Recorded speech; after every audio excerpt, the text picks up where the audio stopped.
So what are you getting in this course?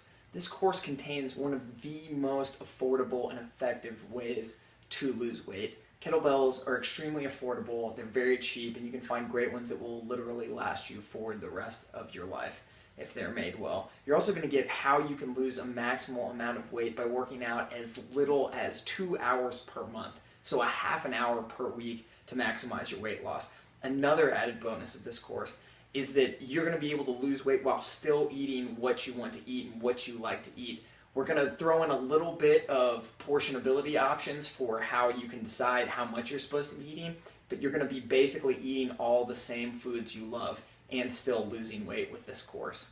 You're also going to get all the kettlebell exercises, workouts, and routines that are the most effective to lose weight so that you can lose the maximum amount of weight with the minimal amount of time and effort invested into it. So welcome to this course. Thank you again for enrolling in it. I'm so grateful that you're here. I'm so thankful that you're about to lose weight so effectively, safely, and affordably by using kettlebells. Welcome, and I'll see you in the next lecture. I want you to start this course off by answering some questions for me, because what I've found out is that most of my clients that I ask, hey, why have you been struggling to lose weight? They can usually answer me with anywhere from 3 to a dozen or more reasons of why they have been struggling to lose weight in the beginning. Now, keep in mind, our goal here is to lose weight without having to alter or modify your diet greatly. We're going to have to exercise some portion control here so that you can continue to eat the things that you like to eat and still lose weight. But otherwise, you're still going to be able to eat the things that you enjoy and lose weight at the same time. So questions to ask yourself and moving forward with this course are, what are the top 2 things or challenges that you think you've been facing that are the reasons why you've been struggling to lose weight? Have you been working to lose weight at all? Are you gaining right now? Are you maintaining? Are you losing muscle and gaining body fat?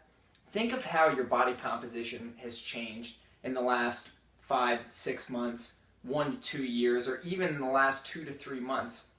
Have you noticed any dramatic changes in your body composition, in your weight fluctuations, in your waistband, which is one of the most important places that we notice weight change? If you've noticed that your clothes are fitting differently, if you've been gaining more weight, if everything's a little tighter when you put on a new outfit or an old outfit or your favorite pair of blue jeans, then you know that you're gaining weight or going in the wrong direction. If you're maintaining, that's great news too.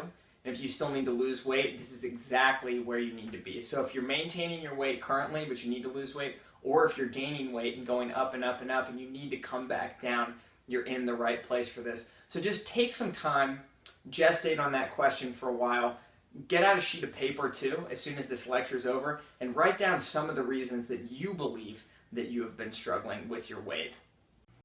So why is kettlebell training so incredible for weight loss?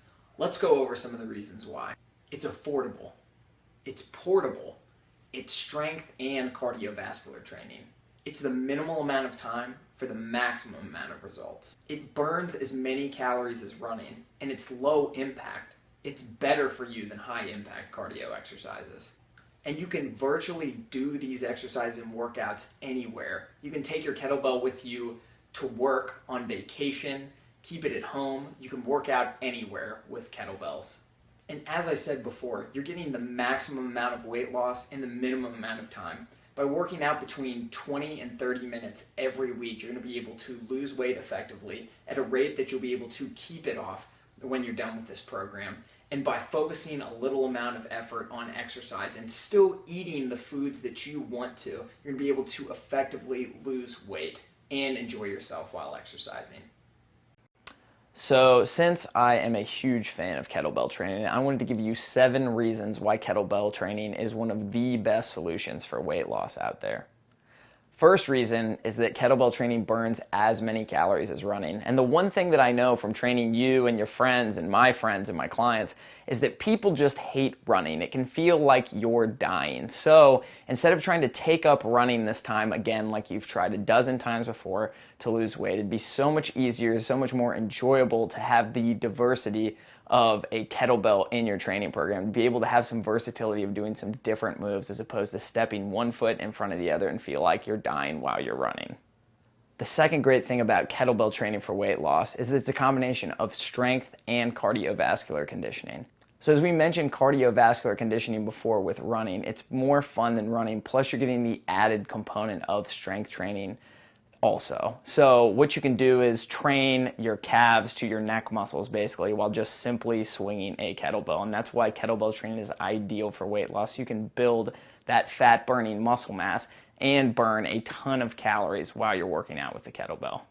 Number 3 is that kettlebell training saves money. You can spend hundreds of dollars on gym memberships every year and classes, and up to thousands if you incorporate personal training and everything else that goes along with a healthy lifestyle and losing weight. If you spend 20 to 80 bucks on a kettlebell, you can save a ton of money, and that hunk of iron that you're going to be swinging around can potentially last you for life. You may have to upgrade to a heavier kettlebell eventually, or have smaller kettlebells that you do single arm exercises with, but even considering you having a smaller kettlebell and a bigger kettlebell, if you only spend $100 and you keep those for 10 years, that's a lot of money that you've saved on gym memberships and training. Number 4 for kettlebells and why they're great for weight loss is because you can use them anywhere. If you have a room or a space that's a little more than your height and enough room to swing a kettlebell out in front of you, you're good to go. You can use it in the backyard, your front yard, inside your house. You can take it to the office. You can throw it in the car and take on vacation. The only place that might be a little inconvenient to take it is on a plane flight, just especially if you have a heavier one. But that's one of the best things about kettlebell training for weight loss is that you can take that piece of equipment anywhere with you. So my 5th favorite reason why kettlebell training is one of my favorite things that you can use for weight loss is because it takes a minimal amount of time and it maximizes your results. I know that you're all busy out there and you've got your career, your job, your business that you're starting, your kids, your family, hobbies, passions, crafts, everything that you love to do in life outside of health and fitness. So if you can minimize the amount of time that you spend on exercise and maximize your results through that, why not do it so that you can enjoy the things that matter in just 10 to 20 minute workout sessions 3 times a week with kettlebell training? You can see significant weight loss with just that small amount of time. Kettlebell training can burn a blistering 20 calories per minute while you're swinging that kettlebell. So keep that in mind when you're trying to lose weight and keep swinging. Another great thing about kettlebells is that they're easy to teach and easy to learn. I've used kettlebell training for weight loss with my clients who are in their 20s who wanted to work up to triathlons. And I've used kettlebell training with my clients who are in their 60s who wanted to lose weight, and even in their early 70s too. And that's the great thing about kettlebell training is that it works for any age and any skill level. So if you're trying to lose weight and you're young or old or obese or overweight, or you just want to stay in better shape, kettlebells are going to be great for whatever goals you have. And last, but certainly not least, one of the best parts about kettlebell training for weight loss is the simplicity that it provides for weight loss. One of the biggest things that I've seen with my clients is that if you give them a ton of complexity in their programming or a ton of things to change with their eating and exercise and their lifestyle and everything else, it's so much easier to drop something that you're overwhelmed by. But I can tell you that just by using the kettlebell swing alone as your only exercise movement for that 10 to 20 minutes 3 times a week, you will lose a significant amount of weight, even with hardly changing anything to your current dietary program. So that's the best thing about kettlebells is that you don't have to be overwhelmed with the complexity of learning so many new things all at once or making so many changes all at once. You can stick to simple and see real results. So I have something very important to ask of you while you're in this course, something that you can do to make a difference.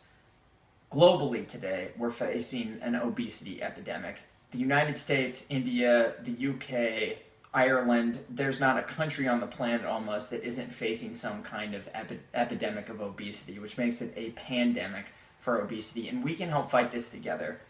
Losing weight without exercise, whether you're on that or you're on one of my other courses, I need your help. I was formerly almost 50 pounds overweight, and I want to help as many people as I can to help them lose weight and prevent all these terrible side effects such as cardiovascular disease, diabetes, and everything else that makes your life a lot harder by being extremely overweight or obese. So to help me help other people and continue to help other people, if you enjoyed this course, if you got a lot out of it, if it's helping you change your body and your mindset and your life for weight loss, please leave this course a great review. Give it 5 stars if you enjoyed it, because that is just going to help me in the future to keep giving these courses to more people to help them out on their weight loss journey. So again, if you enjoyed this course, if you got a lot out of it, if it's putting you in the right direction on the way to losing weight, please help me to help others so we can fight this obesity epidemic together. Thank you so much. So first things first, and that's how to choose the right kettlebell. How do you choose the right weight for you if you're just starting kettlebell training, or if you're someone who's a little more seasoned with exercise that needs a little bit heavier kettlebell? So here are some recommendations for you. For the average active man, you want to buy between 16 and 20 kilograms for your first kettlebell. That's 35 to 44 pounds. For your average inactive man who wants to buy a kettlebell and participate, you want to buy a kettlebell that's between 12 and 16 kilograms, which equates to about 26 to 35 pounds. For the average active woman, it would probably be best to start between 8 and 12 kilograms, which equates to about 18 to 26 pounds. For the average inactive woman, you want to go for between 6 and 8 kilograms, which equates to about 13 to 18 pounds. So those are the general recommended weights in kilograms and in pounds for what you would want to start using for your first kettlebell. I would highly recommend that you buy a cast iron kettlebell that is one solid piece. And what you'll see with those when you're shopping for them, it'll be one solid handle that's been welded to the bell itself. The reason that I say you want to buy these as opposed to having a separate handle attached or clipped to the bell is because these are just a lot more durable. They're going to last a lot longer. Like I said, they'll last a lifetime. They're not temperature sensitive in any way because it's just a giant hunk of cast iron. And that's something that you can keep until you need to upgrade to your next heavier kettlebell weight. These are going to be my best recommendations when going forward and purchasing your kettlebell. Now, when you're starting out purchasing, you're going to spend between $30 to $80 on your kettlebell. Now, that might sound like a lot in the beginning, but in reality, it's not. If we take a look at all the costs of the services, the gym memberships, the classes, the personal training, etc., you're going to be saving yourself hundreds and even thousands of dollars in losing weight by using a kettlebell for weight loss. Think that your average gym membership is between $30 to $100 a month. Most of those gyms are going to require a sign-up or initiation fee, which is going to be between $100 and $150. Even if you get that waived, you're going to be spending between $360 and $1,200 a year just for your gym membership. That's not including the $10 to $30 that you're going to be spending for every class that you're going to in that gym. And that's not including the personal training session, the personal treatment that you're going to need to most effectively lose weight, which is going to run you anywhere from $35 to $100 per hour. So you're going to be saving tons of money by just purchasing this one kettlebell, taking this course, and using that as your primary tool for weight loss. So to wrap this up, if you look at the hard cost comparison between a kettlebell and this course versus a gym membership, classes, personal training, initiation fees, all said and done, you're going to be spending hundreds or thousands of dollars on the latter. Or you could use that kettlebell, you could take this course, you could give this a shot for the next 1 month, 2 months, 3 months, 12 months, however long it takes you to lose the weight that you need to. And this is going to be one of the safest, most effective, and affordable ways that you can lose weight. Before we go into why kettlebell training is so important for weight loss, I want you to ask yourself a few questions. Have you been maintaining weight? Have you been gaining weight? If you have been gaining weight, has it been rapidly or has it been slowly? The answer to these questions is going to dictate what kind of results that you're going to see for your weight loss and what kind of kettlebell training we need to get into, as well as modifications to your diet and how we are going to adjust that moving forward. If you're currently maintaining weight, that is great news because you're just going to start this kettlebell training program, and because you'll be burning calories with that and eating the same amount of food that you would normally be week to week, hence why you're maintaining your weight. The weight should just start to come off of you because you're going to be burning a few hundred calories every workout or a couple hundred calories every workout. So we just want you to maintain where you're at on your diet right now. Don't eat any more than you already do. Just stay on that track and do the kettlebell training workouts from this course. If you're currently gaining weight and you're just making the decision to lose it right now, we're going to have to make some modifications. So I'm going to give you a formula for how you can calculate what your maintenance weight, caloric rate is going to be. That's also your resting metabolic rate. So we can figure out how much exactly you need to be eating every day to maintain your weight, and then we will incorporate the kettlebell training program to help you lose that weight. So we have two options here for calculating your metabolic rate if you want a good approximation of how many calories you're burning right now. You can either download MyFitnessPal or Lose It, which I've included links to those in the description of this course, and plug in your information such as height, sex, age, current weight, and it will spit you out the approximate resting metabolic rate that you'll have based on those characteristics. Or you can simply take your weight in pounds and multiply it times 10, and that will give you a good idea of what your resting metabolic rate is. So say you're 195 pounds. That would mean your resting metabolic rate is about 1,950 calories a day. The next thing that I want you to do is start tracking everything that you're eating. This will help you make better decisions when you're eating, and it will keep you accountable to the food that you're putting in your mouth and what you're drinking, but also just give you an idea of how close or how far away you are from hitting that resting metabolic rate limit every day. Like I said, the goal here is to make sure that we're hitting your resting metabolic rate, and then just throwing in the kettlebell training to make sure that you operate at a slightly lower calorie deficit for the day to ensure that we will be losing weight instead of gaining it. I want to make sure that you can eat the foods you want while you're on this program and utilize that kettlebell training to burn enough calories to lose weight at a steady and safe rate so that you can get to your weight loss goal successfully. So to set up for the kettlebell swing, you simply want to pick the kettlebell up off the ground with both hands facing toward your body. Make sure to keep your back straight and pull from your legs to lift the kettlebell off the ground. Then what you want to do is get into a little rock to get the kettlebell started. So the power here in the kettlebell swing is going to come from your hips. Now, you should be standing with your feet about 6 to 12 inches outside of shoulder width, and just an idea of how to point your feet. Instead of pointing them straight forward, you want to keep them at about 10 and 2 or 11 and 1 if you're looking at a clock face, as in 12 o'clock is facing your toes straight forward. So make sure to keep your shoulders pulled back so that we can take your shoulders out of the equation that way. And then when you're lowering and going through the kettlebell movement to bring it into the backswing, it's like you're sitting back into a chair, not like you're bending your knees. Make sure to sit back like you're in a chair. So bringing your hips back, keeping your shoulders pulled back, and then explode your hips forward so that your shoulders don't go behind your hips. You want to keep a flat back, and you want to keep from hyperextending your back, and that's when your shoulders would be going behind your hips. So when you're thrusting forward, you want to make sure to pinch with your glutes. So pinch them, and that'll help you get a little extra power when you get that kettlebell out in front of you. And all you're going to want to do is let that kettlebell rise naturally after you explode forward, and let it fall back into your lap so that your forearms hit your inner thighs. And then you'll just repeat that explosive movement immediately after. So for the kettlebell goblet squat, we want to start with our knees at hip width or slightly wider apart. If your toes are angled out, once again at about 30 degrees, so at 10 and 2 or 11 and 1 if you were looking at a clock face, that would be perfectly fine for this too.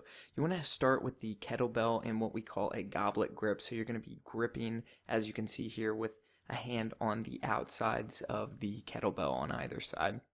And then while keeping your back straight and your core tight, you're going to push your hips back and then bend at your knees. So you're going to lower your hips toward the ground. Keep in mind that your knees should never pass in front of your toes throughout the motion of this exercise. Now, you'll want to squat as far down as you can comfortably. If you can only make it half the way down, a third of the way, a quarter of the way, that's perfectly fine. If you've got more mobility than that, you'll want to lower your hips until you can touch your elbows into your inner thigh, so just inside your knee. And then to return to the starting position, you want to keep that core tight and back flat still, back flat through the entire movement, and push through your heels, the heel of your foot, to get back to the starting position. So keep in mind that in this exercise, to make sure that your knees are in a safe place, keep the weight of your body in your heels so that you can wiggle your toes throughout the entire motion of this exercise.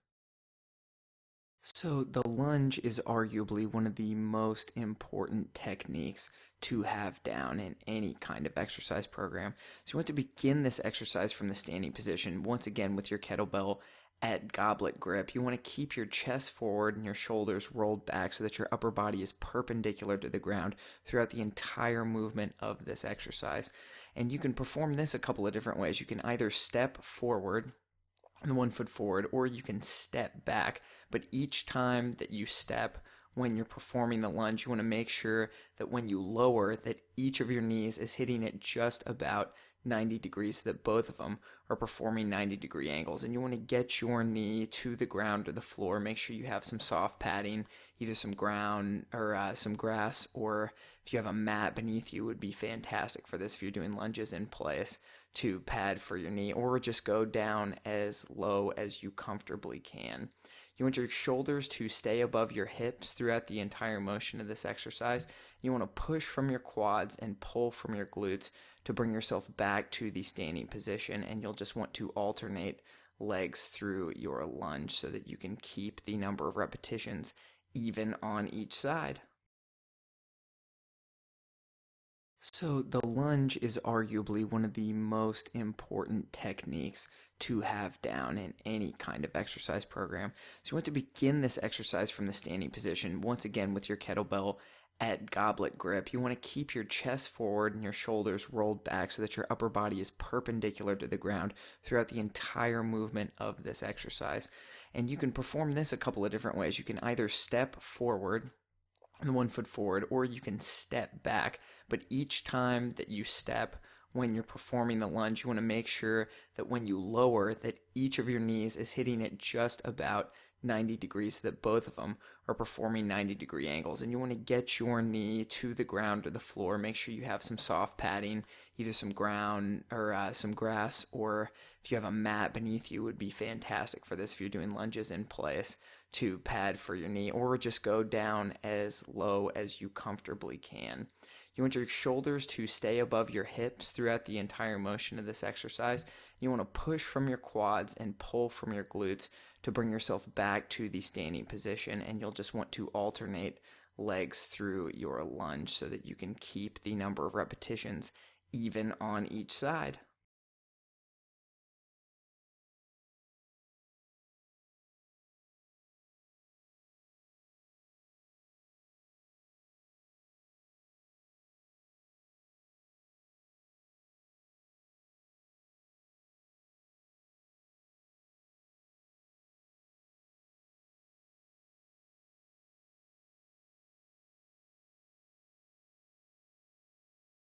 So for the kettlebell Russian twist, we're going to start once again with a kettlebell goblet grip with a hand on either side of your kettlebell. And what you'll do is you'll sit on the ground with your heels on the ground, with your knees bent at about 90 degrees or slightly wider, and you'll lean back until you can feel your core tighten, your low back and your abdominals. So lean back until you can feel your core tighten, and then what you can do is you can either leave your feet on the ground for a little more security and balance if you have a little bit weaker of a core, or if you want a little bit more of an added challenge here, you can lift your heels off the ground, and all you're going to do is rotate the kettlebell over to one side and then back over to the other. Make sure that you're not going too fast and you're keeping this motion under control throughout the course of this exercise. And to count this, one twist to each side is a single count. So you'll go left, right, that's one, left, right, that's two, and so on.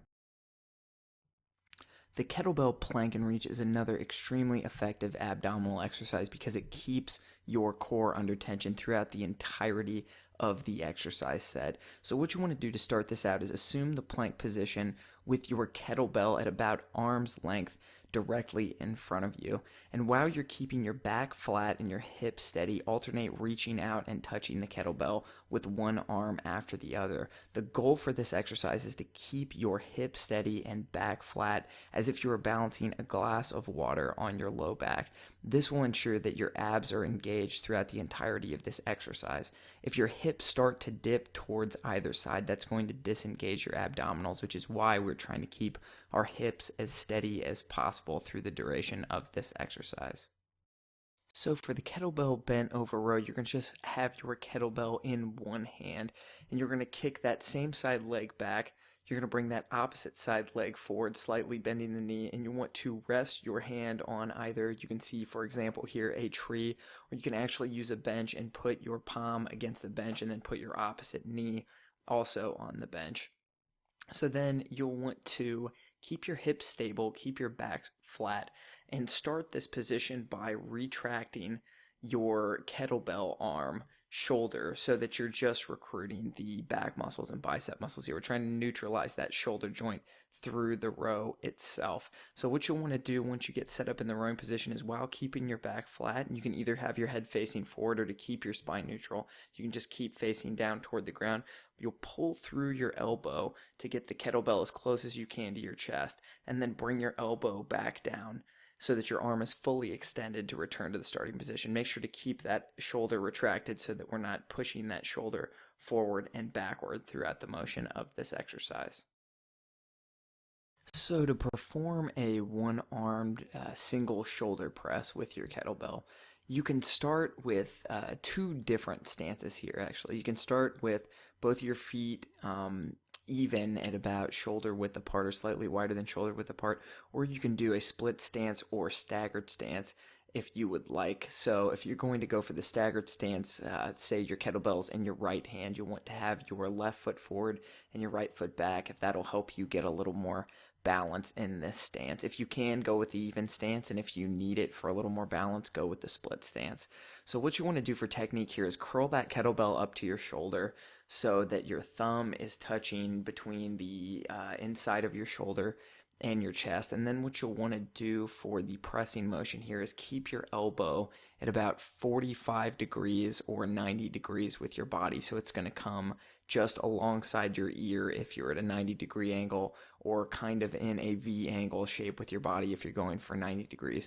And what you want to do is, while under control, press that kettlebell overhead until your arm is fully extended, and then keep it under control to lower it back to the starting position. So I've found that a slow kettlebell sit-up is probably one of the most effective ab exercises for abdominal and low back recruitment, as long as you can do this exercise in a slow and controlled manner. If you're having trouble with the weight of the kettlebell, do this with just your hands and no added weight in the beginning. So what you'll do is, you'll sit down on the ground and you'll have the kettlebell gripped on either side with both hands, and have the kettlebell overhead.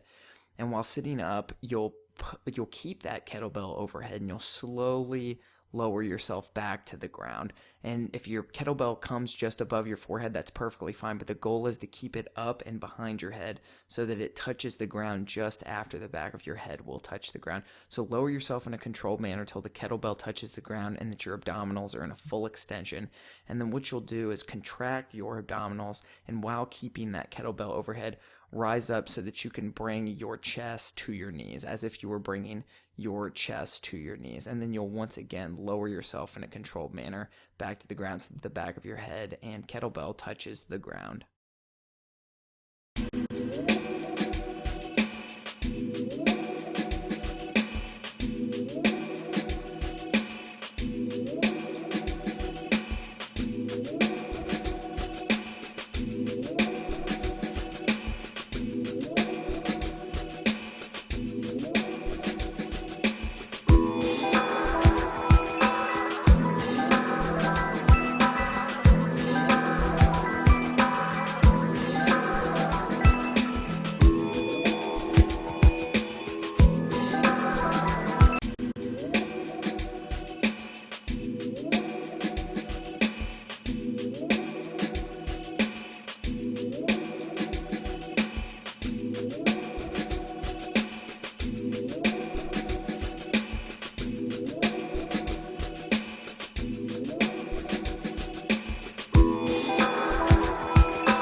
congratulations. I just wanted to take the time to say thank you so much for enrolling in this course.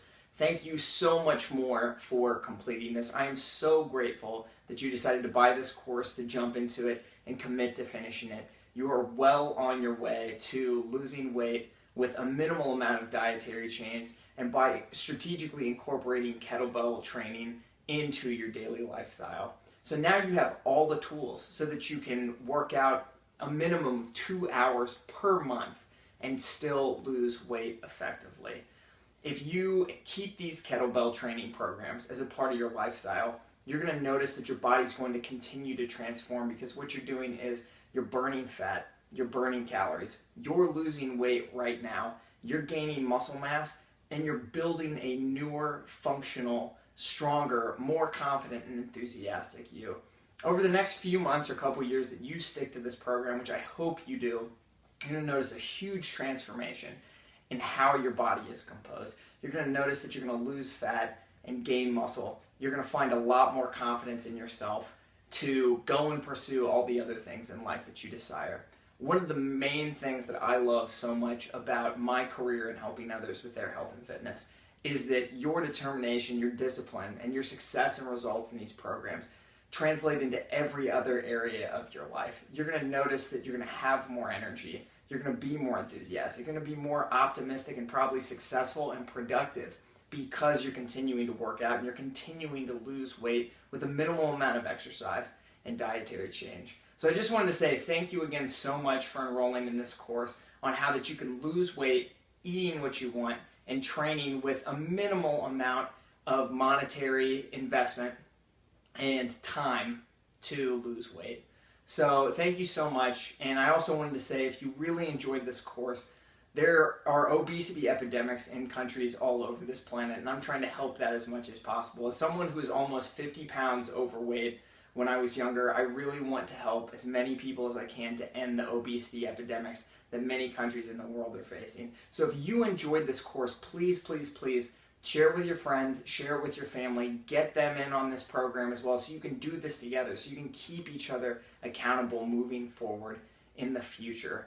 I just wanted to say thank you, thank you, thank you again so much for taking this course. I can't even begin to express the gratitude I have that you are taking on one of the most daunting challenges of your life to lose weight. Thank you. If you need absolutely anything, please feel free to send me a personal message or post the discussion section anytime. And lastly, if you did like this course, please leave it a 5-star review. Share it with your friends and family, as I said before. Thank you so much for participating, and I can't wait to hear about your results in the future.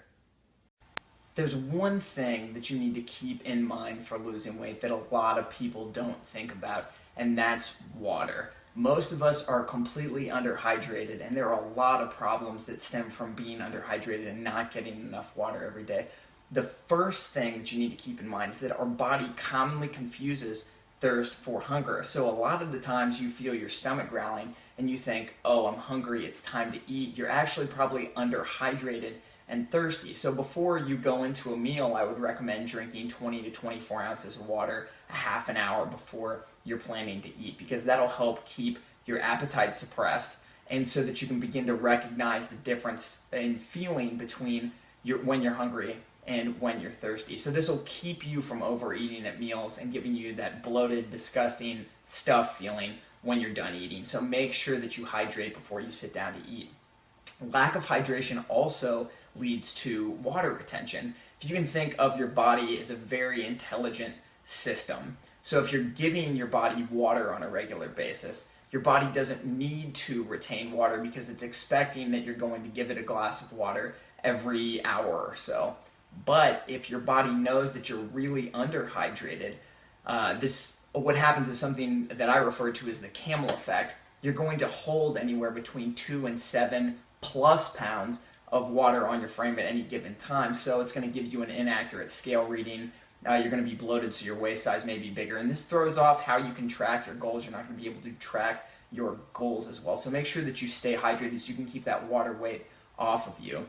And then staying hydrated also improves digestion. Make sure to drink at least 12 or 16 ounces in water while you're eating, because that'll just help everything move through your system. So some goals for drinking water. I would say make sure to drink a minimum of 80 ounces of water a day to make sure that you're staying hydrated, that you're improving digestion, so you're not confusing thirst for hunger. And then if you can work up to a gallon of water a day, that would be fantastic, just so that you can get yourself in the habit of always having a full glass on you. One thing that I do just to make sure that I'm always hydrated, I'll take a water bottle with me everywhere. I have a Nalgene water bottle. It's between 32 and 34 ounces, and I'll make sure to drink 4 of those a day so that I can hit my water goal. So always make sure that you have a glass of water in your hand or take a water bottle with you everywhere, and make sure you stay hydrated. It's absolutely essential for weight loss. If you enjoy cooking, have the time, and need some ideas for great recipes, I like to collect all of my favorite weight loss recipes on my particular Pinterest board that I have. Because when I find something else great that somebody else is cooking and using that fits with the guidelines of this diet, I like to simply add it to there and then share it with my clients as they ask me, hey Jack, what are you cooking to lose weight? What do you recommend for your clients to lose weight? Now I'm up to over 100 recipes on here. If you have any recipes that you enjoy that fit the parameters of this diet, I would be more than happy to add that to this Pinterest board or add this to this list of great recipes for weight loss. So if you have those, send me a personal message or send me a link to it or send me a recipe, and I'd be more than happy to add this to the list and let people know that it's your recipe that's helping them lose weight. One of the best and simplest tips that I can give you for losing weight on any diet is the 30 and 30 rule. Now, I discovered this first from The 4-Hour Body by Tim Ferriss. If you haven't read the book, it's a great book to pick up for simple principles in healthy living that are great for time saving and getting into the best shape of your life. But this one particular principle that he gives out to his clients and students, I've used with mine, and it's incredible that in one simple piece of advice you can see such great results. If you want to start with any habit that you're first building to do anything else, focus on eating 30 grams of protein within 30 minutes of waking up in the morning. It's going to kickstart your metabolism. It's going to keep you feeling full and satisfied. It'll make sure that you're making great food decisions for the rest of the day. And it'll keep your hormones prompted, and it'll give your muscles that energy that they need to get through those morning hours and into the afternoon to make sure that you can do great work and make great decisions. So see if you can eat 30 grams of protein within 30 minutes of waking, whether that's in eggs and lean proteins or beans or nuts and seeds, however you want to incorporate those foods into your diet. Even if you simply want to have a protein shake, if you're not that much of a breakfast person, you want to do whey protein and water or a little almond or coconut milk, depending on which diet you're following, those would all be great resources for getting 30 grams of protein in 30 minutes or less. Try it for the next 2 to 4 weeks and see how that principle alone changes your results in weight loss. So I got a great question from one of my students recently, and that's how much protein should I be eating to optimize weight loss? And if you look on the internet, you can find a lot of different answers from experts out there. The one most common one that I find is between 0.4 and 0.7 grams of protein per pound of body weight that you have. So if you can run that calculation there, if you've always measured your weight in kilograms, you can just do that simple conversion from kilograms to pounds by multiplying by 2.2 to find out how many grams of protein that you should be eating. Now, I'll personally give you a different answer. I think that if you're looking to lose weight, that you can eat anywhere between 0.8 and even 1 whole gram of protein per pound of body weight. If that's uncomfortable for you, or if you're on more of a low protein diet, that's perfectly fine if you're not having any problems. The only reason that I would recommend that is that protein is really filling and it's really functional in our body. That and healthy fats, the only 2 things that we absolutely need to survive and for our body to function properly. So I recommend filling up on protein because it's great for you, it's filling. Who wants to be starving or hungry while they're losing weight? Nobody out there. We want you to be full, we want you to be satisfied, and we want those pounds to come off. So in either of those recommendations, if you want to go for that 0.4 to 0.7 per pound of body weight, or if you want to go more towards the gram per pound of body weight to lose weight, whatever is most comfortable for you to lose weight. So a great question that we should talk more about in the health and fitness industry is how alcohol affects weight loss. One of the biggest trends that I have seen with my clients in person is that they will stick to their workouts so hard during the week and even work out twice a day in intense circuit training and interval training workouts. And they'll get to weekends and they will binge drink 2 nights of the week or 1 night of the week, and they'll completely blow all the progress they made during that week just for a couple nights of partying. So how can you minimize the effects of alcohol and how it runs over your progress that you're making in your diet and exercise and your weight loss and your strength gains, whatever it may be? If you're looking to build muscle, if you're looking to lose body fat, if you're looking to drop some weight and fit into the old pair of jeans that you love so much, how can you minimize the damage from alcohol? So the first thing that I will say, make sure you work out that day. When you work out, you want to use your major muscle group. So drinking days, and I know this from studying some older bodybuilders, and I think some younger bodybuilders who still do this, and there are a lot of athletes who do this too. If you have a solid leg workout, since they're some of the biggest muscle groups in the body, in your quadriceps, hamstrings, calves, and glutes, you can shuttle all those bad calories to these areas, and you'll need to replenish those glycogen stores in those muscles so that you can do good work later. So if you have a great leg workout that day, and incorporate a little core, but you don't want too many calories to be shuttled to this area, you're trying to keep it away from there. Here's also what I would recommend.